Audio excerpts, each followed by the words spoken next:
AITA for calling the cops on a teenager who tracked down my house and was demanding I let him in? A few months ago, me and my family went out to watch a movie and then have dinner together. That includes my sister and my nephew. Two of my nephew's friends tagged along. They were friendly and nothing out of the ordinary. 2 weeks later, one of my nephew's friends, John, showed up in my doorstep and asked if he could come in. I was weirded out and got a bad vibe and asked him politely to leave. For context, I live alone with my daughter who's 11 years old, and a virtual stranger dropped by in our home unannounced. I looked by the camera and he was holding flowers and other stuff. So I figured this was just a dumb kid with my crush who thought he could woo an adult, but I asked him twice to please just leave and he wouldn't, saying he just had to see me and that he needed to tell me how much he loves me.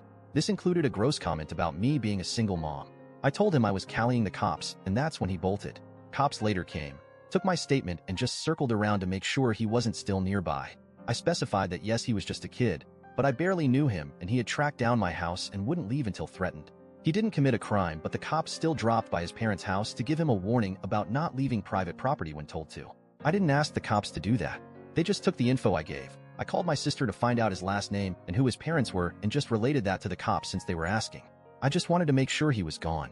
That visit they did was on them. His mom called me, and she first apologized on behalf of her son if he made me feel unsafe, but then told me I went way over the line by involving the cops and how teenage boys having crushes is nothing out of the ordinary, and how this could ruin his life, and I should have remembered he's just a kid. To top it off, my sister also told me I went over the top and how he's one of her son's good friends, and that I should have called her when he wouldn't leave, and she would have sorted it out.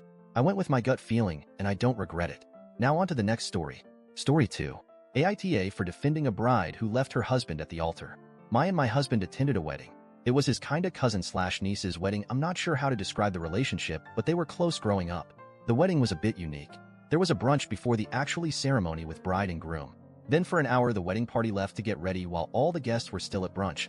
Then the actual ceremony and the real reception was supposed to happen after. I thought everything was normal. At the brunch the couple looked happy and excited, and a little nervous maybe. My husband had told me there had been a little drama leading up to wedding because the groom's family insisted that the groom's ex should attend wedding because they have a good relationship. The ex is an EMT and she apparently saved mother-in-law's life once. The bride didn't want the ex to attend, but she caved in. At the actual ceremony, as you might have guessed from the title, the bride never showed. After a few minutes of awkward silence with the music playing as we waited for the bride's father came, told everyone she left. Groom was crying. Mother-in-law was screaming. It was such a huge mess. At the reception, they basically just told people to take to-go boxes of food, so it didn't go to waste. Since a lot of family was in town for the wedding, bride's side of the family was hosting a reunion. At the reunion, the bride said the reason she left groom at the altar was because at the brunch the ex told her that she slept with the groom and apparently showed the bride a sex tape she made with the groom. Bride was distraught and left because she didn't want to marry a cheater. Groom's side of the family were slandering the bride on every social media platform possible. So the bride's side decided to fire back, and they were publicly accusing the groom of cheating on her, and it was just a big shitstorm. Groom comes to bride's house to try and clear things up. So the groom didn't actually cheat on the bride. The sex tape was from years and years ago. The groom's appearance just hadn't changed that much, so bride believed the ex when she said it was recent. The ex was just trying to break them up. The ex confessed to it too. To my surprise, instead of everyone being angry at the ex, everyone turned on the bride. Her family was pissed at her for wasting money, being gullible, not letting the groom defend himself first. Everyone was yelling at her. I thought it was crazy, so I spoke up in her defense. I would have believed it too if there was video evidence, plus the fact that she was practically forced into the ex attending their wedding. Now the whole family is against me and the bride, and it's so awkward and everyone acting cold. My husband is upset because she now feels like if someone accused him of cheating on me, I'd just take their word for it, but I feel that's completely unfair. Date. So my hubby came back to hotel room and I showed him post because he knows I like using Reddit. I mentioned I specific comment to him where one Redditor asked me how are we sure the tape was old, and that the groom and ex aren't just covering their affair up by lying and saying it's old. I told my husband, and at first he laughed, but he started to think about the whole situation, I guess. While hubby was still at the bride's house trying to help with situation after I left, the environment was getting too much for me, so I went back to hotel.